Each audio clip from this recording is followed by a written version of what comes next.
private center and the BPL patient getting in the government center, treatment should be the same. Both are the same human being. So I don't want to cut the cost on the contrast of the quality. We don't want to deteriorate the quality because both are human beings. So my request government to little bit increase the price and reach up to the level of 1500. This we are talking to the government since 3-4 months. I think. And I would like to add something in between what Bhaiya was saying. Yeah. See, you know, why do we have to get in touch with the government for anything? Because we all live in the cities. The interior part of India, the real interior part of India only have medical facility in the form of which government is providing.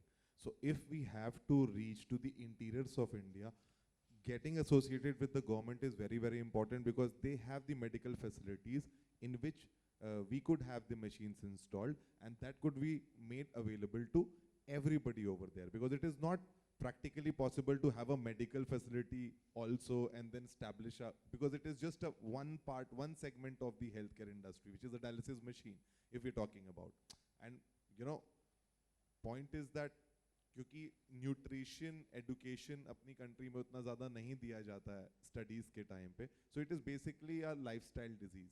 जो भी इंसान heredity भी होती है और lifestyle भी होती है. अगर आपने अनटाइमली खाना, रात को लेट सोना, इन सारी रीजन से भी डायबिटीज, शुगर की प्रॉब्लम्स हो जाती है. So it is very important to get in touch with the government so that, you know, all the medical facilities which is there in the interior rural part of the India, there they could have a machine and there they could have this treatment. Yeah. Speaking about the cost, could you give some details about the costing and ROI for the entrepreneur? How much does he invest and how much time he can recover the money? Yeah, I will continue the same thing which Vicky just now told. Government has tried this PPP model 10 years back, but it is miserably failed. Government has given their space, government has given the machines, but what is the lacuna? They have not trained the people rightly. Training was missing there, number one. Second biggest problem of India is this dialysis treatment is not covered under insurance. So we are requesting government to cover this under insurance, because every patient is spending 50,000 rupees per month. So annual expenses are 6 lakhs rupees and government is giving 2 lakhs rupees for one patient. So that is not matching. So that is the main issue. For your particular question, this is a scalable model. So we studied this model. Once we put a 20 machines dialysis center and when we run it continuously 24 hours, so in 12 hours, you can do the 2 dialysis cycles. So in a day, you can do the 4 cycles on one machine. So when we are putting 20 machines, so in a month, you are doing around 2,000 machines cycle. So that is the profitable center. If somebody is putting 5 machines, then it is not profitable. Because negotiation power is also there. Once you are running 2,000 cycles, you can negotiate best materials, that is consumables, dialyzers, all pharma products. So that is also there, and you can buy a good quality products. Investment is roughly around 2.5 to 3 crore rupees, and you get handsome money in this. You get around 10 lakhs rupees profit every month. So you can think any business person who is spending 3 crores, he is not getting 30% or 40% return on his money. So this is a novel field, still a very profitable, but very ethical simultaneously. You can't cross the ethical barriers here. Your protocols should be very, very perfect. So that's why IMAC Medantech is bringing this model. So we have developed a very strong software here, cloud-based software. So we can control 100 centers sitting at one location. So this is a scalable model. So beauty of this model, you will get a consistent quality service every center. Protocols are fixed. When patient is entering, what vitals has to be taken, every center they will follow that. Billing is captured there, e-prescription is there. So all facilities are there. then only you can do the ethical way this business and you can earn a good profit. I hope I answered your question.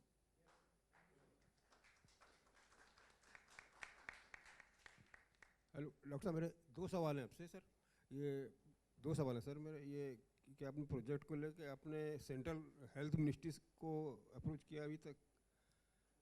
मैं सुन नहीं पाया sir. Health sir ministry, central health ministry को approach किया अभी तक आपने अपने project को लेके सर? सेंट्रल हेल्थ मिनिस्ट्री का स्कीम है जिसमें उस स्कीम के तहत वो 1100 रुपीज़ देते हैं।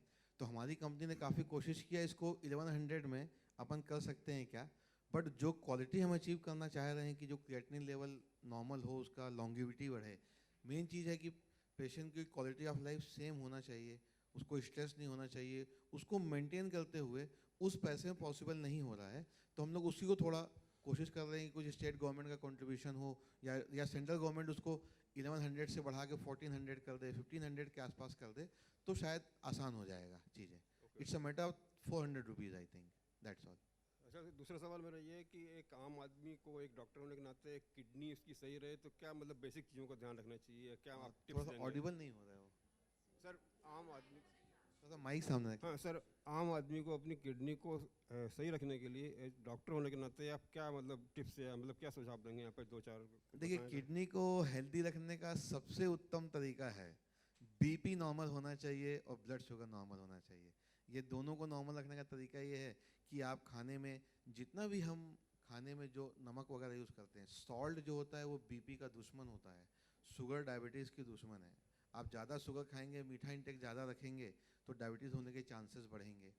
सॉल्ट को आप एक्स्ट्रा मत डालिए खाने में, अचार वगैरह का इस्तेमाल, पापड़ का, जिन चीज़ों में नमक की क्वांटिटी, सॉल्ट से मतलब होता है सॉल्ट बॉडी में ज़्यादा रहेगा, वो फ्लूइड का रिटेंशन करेगा, किडनी का ओवरलोडेड करेगा, उसका वो उसका किडनी ओवरलोडेड करेगा तो जाहिर बात है वो स्ट्रेस में काम करेंगी किडनियाँ। तो ये दो बहुत सिंपल तरीके हैं, salt intake regular and BP. और तीसरा सभी डॉक्टर बोलते हैं एक्सरसाइज। एक्सरसाइज ना कर सकें तो एटलीस्ट हमको 5000 step to 10,000 step daily walking, इतना काफ़ी है। और किडनी हेल्दी रखने का चौथा तरीका है आप पानी अच्छा पिएं। नॉर्मल समय हम मिस कर देते हैं, तो हमको 3 से 3.5 लीटर पानी डेली पीना चाहिए। जितना अच्छा पानी पिएंगे तो स्टोन्स होने के चांसेस कम रहेंगे। तो बाकी इन चीज़ों के द्वारा हम अपनी किडनी को काफ़ी हेल्दी रख सकते हैं। और बाकी मैंने बताया कि आप 35 इयर्स के बाद में उसको रेगुलर टेस्ट जरूर कीजिए। बहुत सिंपल टेस्ट होता है यूरिन एग्जामिनेशन, इसको आप करिए प्लस सोनोग्राफी कराइए, तो उससे आपको पूरा अंदाज़ा होता रहेगा। तो जैसे हम अपना हार्ट हेल्दी रखना चाहते हैं, अपने लंग्स हेल्दी रखना चाहते हैं, वैसे ही लीवर, किडनी, इनका भी ध्यान देने की अब ज़रूरत है। ये मेरा कहना है। आई थिंक मैंने आंसर दिया। Okay sir, thank you sir. Thank you. Ankita, Ankita Akrutiya from Absolute India News. Ankita, what made you choose this venture to step as an entrepreneur? Like, this is your first step as an entrepreneur. So what was the impression behind choosing this specific venture? I think this is a family venture, and when I got this opportunity, of course, why not? I mean, I was all ready to, get into this. And जब family support का एक time आता है, तो I think Vicky has supported me well enough, to smart जोड़ी से लेके हर जगह तक. तो I definitely thought this is my time to support him. And मैं भी देखती हूँ कि उसकी इंडस्ट्री कैसी है, अब उसने मेरी देखी है. तो that was the whole concern. But yes, of course, I'm very, as I said before also, I'm very, I know what is dialysis. I know ये आपकी लाइफ में क्या इम्पैक्ट रखता है. और मैं हमेशा से कुछ ना कुछ करना चाहती थी. I really wanted to do something for old people. This is something, I really want to get into. मैं हमेशा विकी को बोलती हूँ मुझे एक ओल्ड एज होम खोलना है, या मुझे because मुझे ये सारी चीज़ें करनी है दिल से. तो जब ये चीज़ मेरे घर पे हो रही है और मुझे एक मौका मिला, so I was definitely up for it. Thank you so much, Thank Ankita. you, thank you. My question is for Vicky. Hi. Hi. So right now, as Ankita mentioned, you have been a part of her industry, and now she is a part of your industry. So how does that feeling works for you? Like, having your life partner as your business partner. See, smart जोड़ी के मंच पे भी ये बहुत बार ऐसे सवाल पूछे जाते थे कि ये कैसा है या क्या है. मैं हमेशा उनको एक चीज़ बोलता था कि इन सारी चीज़ों में एक बहुत अच्छी चीज़ जो ये हो रही है, जो मुझे लगता है कपल को जितना ज़्यादा समय वो एक दूसरे के साथ बिता सके, उतना अच्छा रिलेशनशिप या जर्नी आपकी लाइफ की चलती है, उसी इंटेंशन से आप इस जर्नी में आते हो, तो ये मौका बहुत अच्छा मिल रहा है. सो अभी 3-4 महीने हम दोनों वहाँ बिजी थे, फिर मैंने कहा यार बेबी तब तू इधर आ जा, अब एक काम करते हैं. And see the biggest advantage of being a celebrity or being a social figure or a public figure is this, that you know your voice is heard. आपकी आवाज़ सुनी जाती है. आप जो भी चीज़ जो मैंने being a like not being a celebrity, and I'm still not a celebrity, I'm just still Ankita Lokande's husband for sure, but सुनी जाती है आपकी बात. तो इसीलिए, और इससे अच्छा कॉज और कोई नहीं हो सकता है, जो एक नोबल कॉज है, जिसका फ़ायदा हर किसी को अपनी फैमिली लेवल में हो सकता है. सो मुझे लगा कि ये सबसे अच्छी चीज़ है जो इसको शुरू करनी चाहिए, और जो इसे खुल के इसके सामने आना चाहिए, जिससे ये बात को हम दूर दूर तक पहुंचा सकें और लोगों को एटलीस्ट इसके बारे में पता हो. जैसा हो जो हो वो सेकेंडरी है, बट इसके बारे में पता होना बहुत ज़रूरी है. इसीलिए Ankita had to come here, and I'm really happy that she's here. That's Thank you. amazing. In addition to this, how would you rate Ankita's entrepreneurial skills? That is yet to be discovered, but I'm sure she's a great partner. And Ankita की presence ही बहुत magnifying होती है. You know, she's very positive in terms of anything. आज हम लोग कोई भी family discussions करते हैं, कुछ भी होता है, उसका अपना एक तरीका है चीज़ों को समझने का या समझाने का, जो बहुत ज़्यादा helpful होता है. So I'm sure उसका intake यहाँ पे भी बहुत ज़्यादा होगा. Definitely. Thank you. Hello, yeah, Dr. Vishal here. Oh, yeah. I just want to know, like, this business model of yours, how you put them as a charity, you put them as helpful for people or for downtrodden, how you place yourself. There is one question. Actually, very good question. I really want to thank you for this question. The healthcare industry in India, as compared to the US, very different. In US, the developed countries, European countries, they spend lot of money on the R&D. We as an Indian company, we don't have much R&D fund from anywhere. We have to generate our R&D fund. If generating R&D fund is a charity, then it's a charity. If it's a business, then it's a business. Our aim to generate the fund for R&D, research and development. See, nobody want to give us fund for R&D. If I say right now, give us fund for R&D, who is going to give? I don't think anyone want to give. So that is the thing. So we have worked on well, because suppose investor want to invest money on the shares, on the other businesses. जैसे रेशु मेरी wife हैं, आज इस कदम का बहुत बढ़ के साथ दे रही हैं. उन्होंने हमेशा एक बोला कि क्यों ना किसी कोई बिल्डरशिप में है, रियल एस्टेट में है, किसी बिजनेस में है, या कोई CNF का बिजनेस कर रहे हैं, किसी भी इंडस्ट्री के हैं, उनकी वाइफ अगर घर में है तो क्यों ना कोई ऐसा सेंटर लगाए जहां उनके लेडीज सभी को काम मिल जाएगा. तो we can generate woman entrepreneurs in India. आपके जो घर में लोग हैं, आप उनको आराम से, जितना, मैं इसलिए ऐसा कह रहा हूँ, जितना केयर की और मातृत्व की भावना लेडीज़ में होती है, वो इस प्रोफेशन को, इस किडनी डिसीज़ के पेशेंट्स को बहुत चाहिए. क्योंकि ये एक्चुअली पेशेंट होते ही नहीं हैं. आप सोचिए, नॉर्मल लोग हैं, बस किडनी वर्क नहीं कर रही, क्रिएटिनिन बढ़ा हुआ है, लाइफ के लिए डेंजर है, उनको नॉर्मल आदमी को जाकर लेटना है और अपना उनको ब्लड को प्योरीफाई करा के क्रिएटिनिन यूरिया बाहर करना है. तो ये बड़ा 6-6 घंटे बैठना, आधा 1 घंटे बैठने में पार्लर में परेशान हो जाते हैं लोग. तो कैसे वहाँ बैठें, 3 बार जाएं, 2 बार जाएं. तो ये चीज़ ऐसी है कि जहाँ हमको ऐसे लेडीज़ एंटरप्रेन्योर्स चाहिए. जैसे मेरे फैमिली में मेरी सिस्टर हैं, वर्षा हैं, अंकिता अब आ गई हैं, मम्मी जी हमारी रेशु हैं. तो ये बहुत इसमें लोग आगे आ सकते हैं.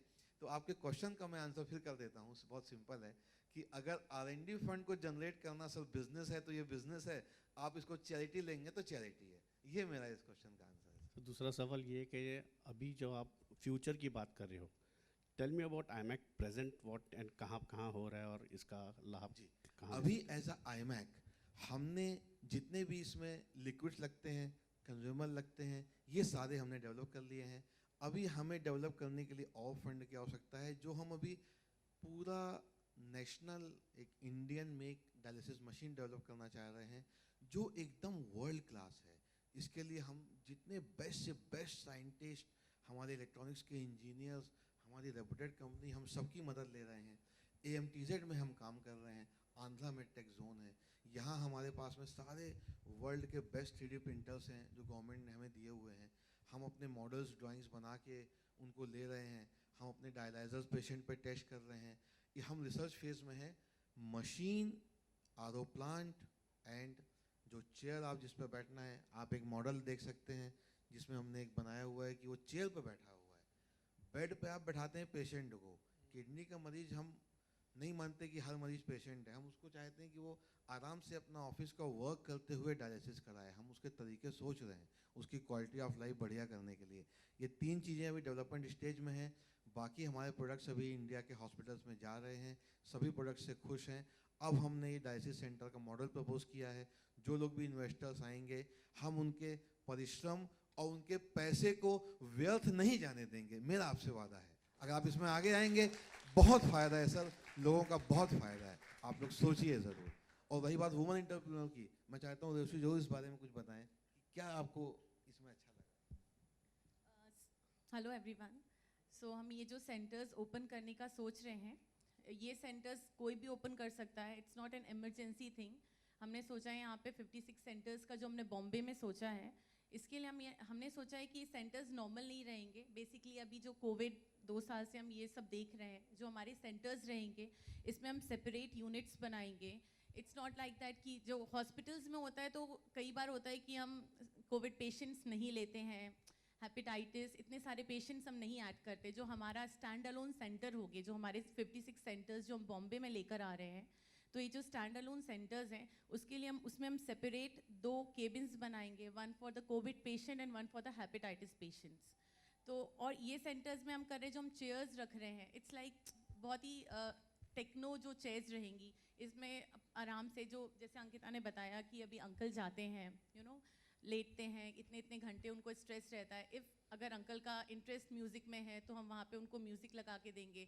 अगर उनका इंटरेस्ट किसी अच्छी मूवी देखने में है, कुछ अच्छी बुक्स पढ़ने में है, इतनी सारी चीज़ें हम उनको करके देंगे, सो दैट अगर कोई पेशेंट डायलिसिस के लिए जा रहा है तो उसको बहुत ही कंफर्टेबल फील होना चाहिए, एकदम होमली फील होना चाहिए। If he wants to eat something और she wants to eat something, तो हम वहाँ पे प्रोवाइड करवाएंगे, एकदम फैमिली एटमॉस्फेयर देंगे।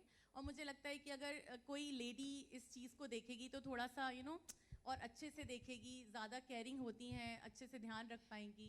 That's it, thank you. माता जी कुछ कहना चाहेंगे आप आपके वेंचर्स के बारे में?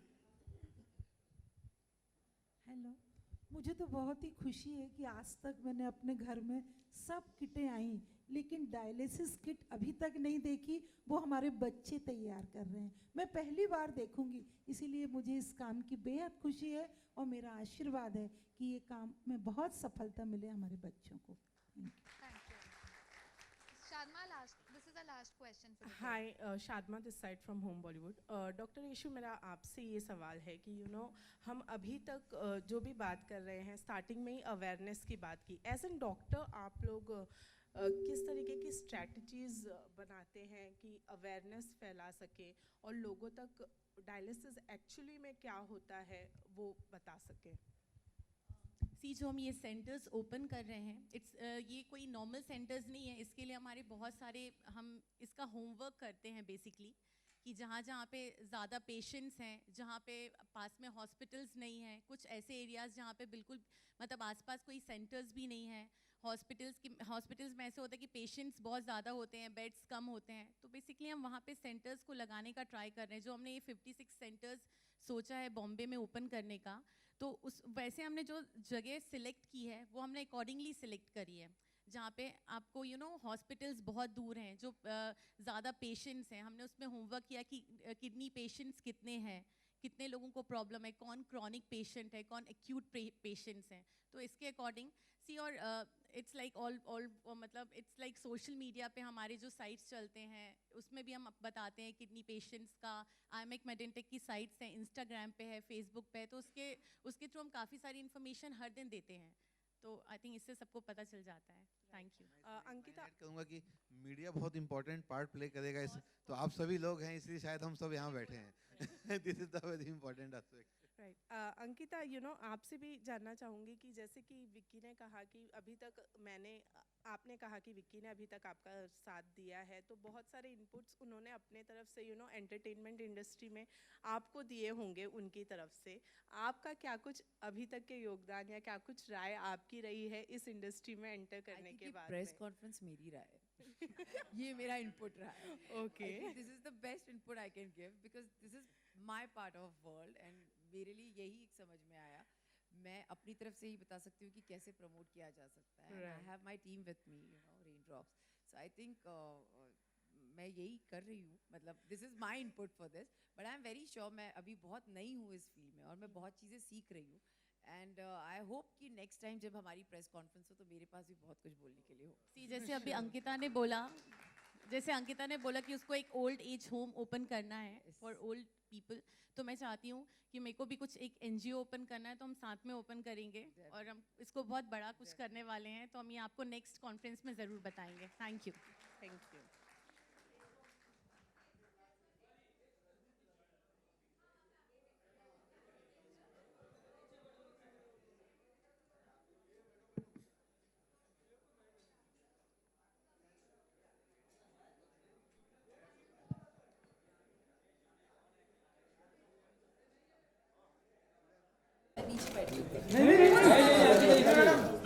यही फोटो था।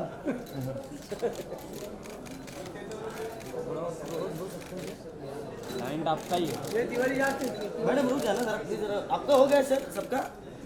हाँ जी आप ले। वेट बेटा। हाँ क्या कर रहा है बेटा तू? ये पागल है क्या तू? अच्छा ले। Weight look centre. मैडम एक सेकंड हो गया? हाँ हो गया। ये पढ़ लो पूरा।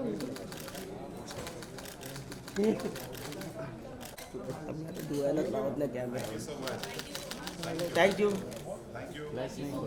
आप लोगों के लिए आईमेक मेडेंटेक की तरफ से कुछ है, प्लीज आप लोग सब लेके जाइएगा। इट्स अ गिफ्ट हैम्पर, तो प्लीज आप लोग सारे लोग लेके जाइएगा।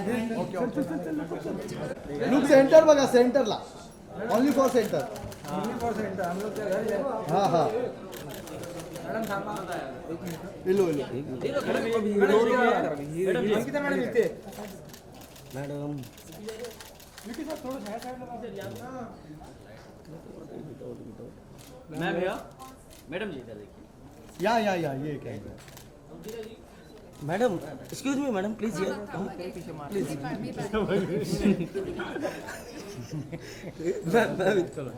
फोटो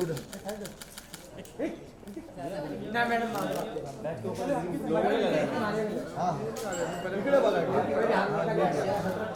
इकडे बघा समोर।